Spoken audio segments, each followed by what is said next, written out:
Okay, the first thing you're going to do is find the Voice Memo or Voice Recorder app on your phone.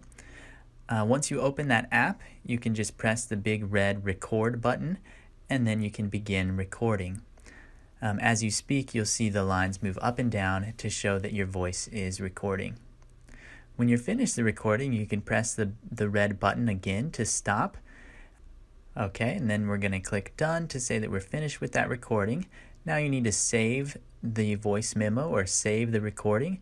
So you should put your name and the assignment number as the file name. Okay, so save it with your name and then the assignment name or number. Save that and you'll see that listed there in your voice memos now.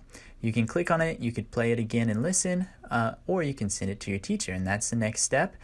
Click the send button and then you can email it to your teacher.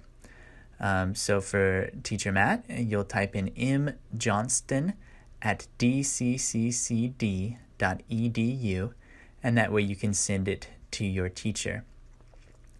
When you send the email, be sure again that your name and the assignment number is listed in the file name, but also in the email.